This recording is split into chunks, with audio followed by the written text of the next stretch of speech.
Yo, this is how I made just over $1,000 day trading the Nasdaq and S&P 500 this morning. Today was a crazy one. Today was crazy. Let me see how much I made exactly, but I should have made a lot more money today. 1,071 dollars was my P&L for today. As you can see, my realized profit is 535.77, and it is double whatever that number is. My P&L is double because I have a second account.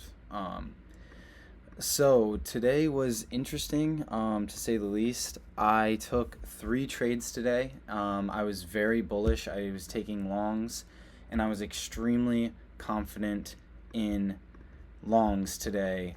But price action was going crazy. So start off today with news. We had Jolt's job openings, not too concerning. It was at 10 a.m. I don't even think that candle was really crazy at 10. No, it wasn't. Actually, it wasn't even. We had basically no reaction. So nothing to worry about there. I said in my last video from yesterday that I wanted to see I wanted to see ES take out the near equal lows that we were targeting earlier as our runners, and these still haven't gotten taken out, and it seems like we're already reversing.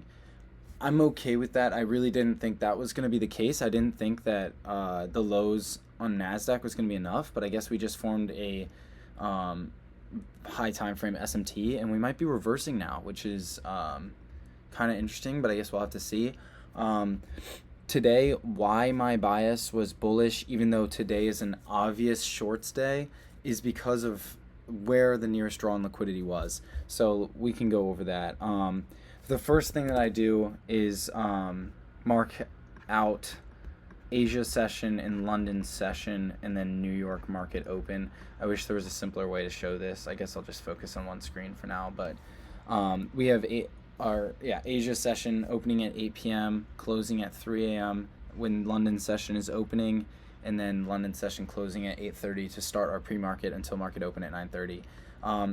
Usually when this type of price action happens during these sessions, we're looking for shorts. And what happened is we took out a draw on liquidity, actually creating a high time frame SMT with ES. The two red lines are equivalent highs. As you can see, this high got swept for NASDAQ coming into market open, and it did not get swept. So a lot of the time that would be another signal to be looking for shorts.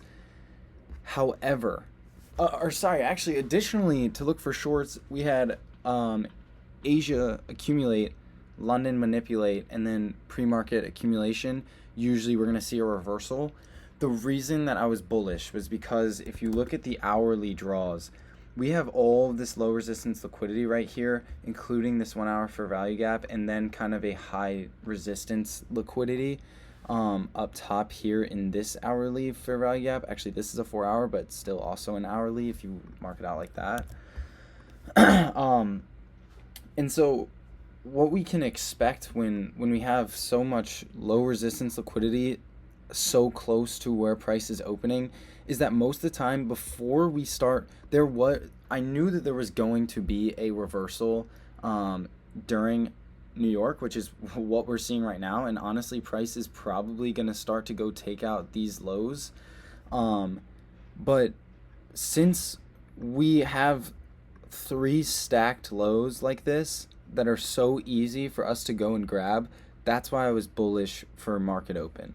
The nearest draws other than that was London low and was these near equal lows down here, which was Asia low and then just another hourly low. And if we look on the S&P, we have even more low resistance liquidity up here, and we didn't even get to go and tap all those. We only got London highs for the S&P. before we started making a reversal down. And the only drawdown here is Asia lows. We don't even have a second hourly because of this high time frame bullish SMT that was made right here on ES and NASDAQ. So I was bullish. I don't want to say that I knew it wasn't going to be a long run day where we could like take out some crazy draws and make a big move. My risk to reward would have been a lot better, and I should have made closer to $3,000 today alone if I hadn't gotten stopped out, as you can see, 2 times before this trade. I don't like risking more than $500 per day because that's 1% of this 50K account. I just had such high conviction that I kept on trying. And actually, the second time that we got stopped out, I was down just nearly $1,000 on the day. And I told myself, am I willing to risk again because of how much conviction I have that we're going to need to take out this low resistance liquidity to make a move down? And the answer to that was yes. So I did. And I risked. I over risked for sure today. I probably risked around $1,700 today in total. And sometimes it just happens to be that when you have to do that if you have such a high conviction. You can't marry your bias, and you have to be willing to make adjustments if the trade is not going the way that you want it to. However, you also have to know when you know where price is going to go and when you are confident that you have to stick with your bias. And sometimes it just takes a couple losses to come out the day positive. So today he didn't even hit full take profit. I made $1,500 on my final trade, which only ended up net profiting me around $500. So we were risking heavy today. And when I say risking 1,700, I mean on one account. So really somewhere around 3,200 total was being risked today, which is insane numbers, not recommended at all. I just have that ability to risk it, and I was so confident in my bias that I was willing to do so.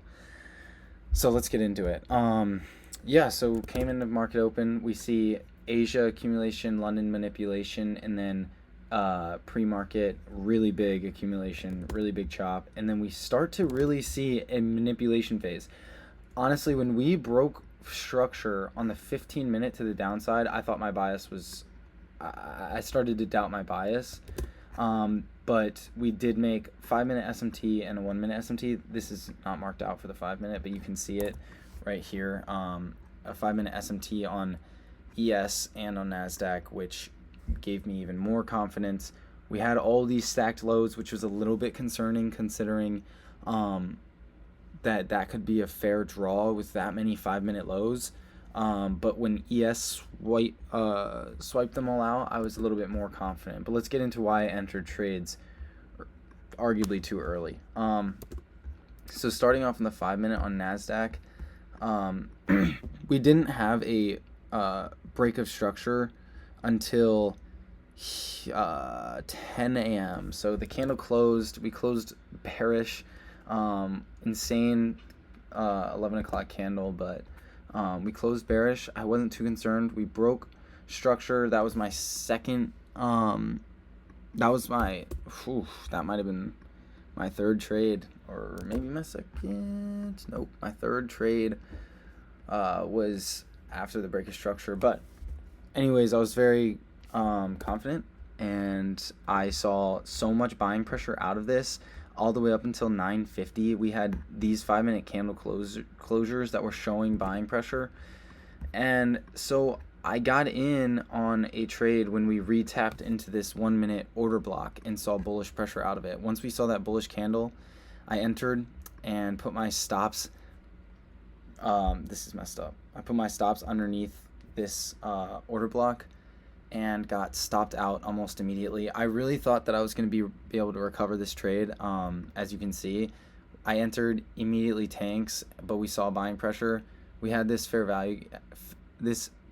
bearish fair value gap, and I was like, man, if we can push up and inverse this, that would just be beautiful. Confidence that we're going to go take all of these draws.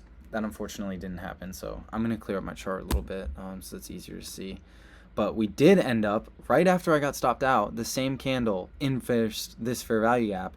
So what did I do? I said, okay, well, if we just inverse this fair value gap, I want to get back in. So once that candle closed, I was like, that just got me my confirmation on that we're going higher.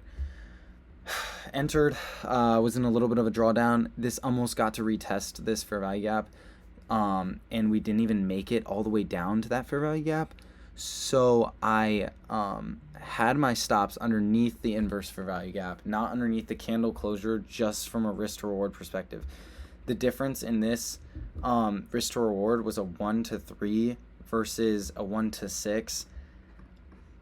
That was first mistake of the day. I wouldn't have overtraded. I wouldn't have been dealing with the emotional loss of being down $1,000 on the day if I had just accepted a bigger stop loss, and therefore, honestly, it would have been a bigger return too on the day, because a 1 to 3.2, I would have walked away with this number being close to 1.2K. So it would have been a game changer of a day, honestly. But it's not what I did. Have my stops here. Got stopped out. I was super confident when we had this bullish pressure, plus a break of 5-minute structure right here. I'm going to remove that previous high that we had swept for pre-market, but we broke 5-minute structure, right? Again, super confident. We made a 5-minute bullish fair value gap, super confident. And I'm going into this trade, and I'm like, wow, this is definitely going to go in my position. I'm correct. We came back down, tested the 5-minute fair value gap, and then pushed back up, and we swept the pre-market highs and London highs. And that's when I considered moving my stops to break even, but I was so confident that we were going to continue higher that I did not. I took one partial there, which made my loss from the previous trade go from around 500 to around 400. So it wasn't too much of a partial, but it was a partial. I think that was a good call rather than moving my stop to break even, because that's what I would have done regardless on if I had lost a trade or not. So I stuck with my trading plan, take a partial, keep your stop where it is. And usually I'll either take a partial or move my stop to break even. And I chose to take a partial. And I was fine with that because I was super confident that we were going to go take out these higher draws. Unfortunately, we reversed, and you can see I ended up getting stopped out again. To repeat myself, if I had had my stops here, would have been a lot better of a day. Regardless, this made a 1-minute SMT and a 5-minute SMT with ES, as you can see. Okay, so we had this SMT, and that was again where I was like, wow, so we really, every single sign is pointing a reversal. We're going to reverse. This is going to be a green day. I was still nervous. I could have entered here off of the bullish candle out. I controlled myself. I didn't. I waited for this huge fair value gap to get inversed. Unfortunately, we inversed all the way up here. And I this time made my stops how they should be. Put my stops lower. I could have put it underneath the second fair value gap that was made, but instead I put it below the inverse fair value gap for a little bit slower of a risk to reward. And at that point, I didn't take a partial at London. Obviously, I did not move my stops to break even at London, and that allowed me to get my first partial, which was at hourly liquidity, right here. And then also at previous day highs, and I took the majority of my position off at previous day highs, and that got me positive 535. I had a stop loss right under the lows, because when we hit this fair value gap, instead of taking a partial at the fair value gap, I instead moved my stop from break even to the most recent low, in case we got a reaction off of that hourly for value gap, and I got stopped out right around 10:55. Um, yeah, for a green day. I can't complain. However, there was a lot of things that I did wrong. I should have waited for a 5 minute break of structure, which would have given me my first loss still. I still would have taken my first loss, but I don't think that that was a bad trade. Um, Even though I could have stayed alive for that trade too. That trade could have gone in my favor, and we would have had a very good day. This is still a pretty good risk to reward. Um, we didn't hit full take profit, but I would have been able to keep my trade alive and make a little bit more money than I did. You know, that is what it is. I was so confident in my bias that I was willing to put my stops below this inverse fair value gap and combined with a bullish fair value gap. I wouldn't say that that's a bad idea, but price was not printing very pretty, and that is a red flag that I should have waited for. You kind of want to see price printing pretty, and when I say that, like, if you can see on these candlesticks, price closing and price opening was not lining up perfectly. So like as you can see over here, when price started to move correctly, it would close and open at the same angle or at the same price, whereas earlier in price action this morning, we would see price close and open here, close, open down, close, that one's pretty good, close, open. This is pretty big difference. I know it doesn't seem like it is, but that's when price is just not printing. If you look at every other candlestick later on in the day, I mean, you know, some of these accumulation ones are not that pretty, but these are generally all pretty even. And the opening close price is almost the exact same. That's something that you want to keep in mind. Should not have put the first trade. 100% should have not put the first trade. We swept all of these 1 minutes. We came back, tapped into this order block. Again, I don't think it was a bad trade, but I think you should wait. We should have waited for a 5 minute break of structure. And it could have been a very, very green day. But, you know, it is what it is. We came out on the day up, actually more than yesterday, surprisingly. But that was because I over-risked a little bit. I was so confident with my bias. I knew that we wanted to take this low resistance liquidity, and that's something that's been game changer for me as a trader. You need to know where price is going to go. It doesn't always move in the same direction, and you need to be able to interpret where the easiest draw on liquidity could be and the easiest grabs. And that's something that I did today, and it played out in my favor. It was an emotional ride, but it ended up working out. So yeah, I do think that we're going to come down after we hit all those low resistance liquidity. I do think we're going to move lower, but we'll have to see if price really wants to come down and take out all of these equal lows down here. I guess we'll see. So yeah, it was a pretty good day. Not my best. Gotta stick to my rules on 5 minute break of structures. And I'm really proud of myself for knowing where price was going to go. When normally if you see accumulation distribution and accumulating, manipulating to these highs, taking out London highs, and then you see rotations down, that's really normal. That happens a lot. Usually it would be a reversal, but you gotta study price action, study where price is most likely to go, and stick with your conviction. And today it was an emotional ride, but it ended up paying off. I stuck with my bias, and we made some bread. So yep, that's trade recap for today. Thank you guys. Hope this was helpful. Whoops. Hope that you could learn something from this and the accumulation, manipulation, and distribution, and how price moves, where it's trying to go for draws and liquidity, and what's the easiest grab for us come market open. I hope none of you guys got stopped out as much as I did, but all right, thank you for watching. Peace.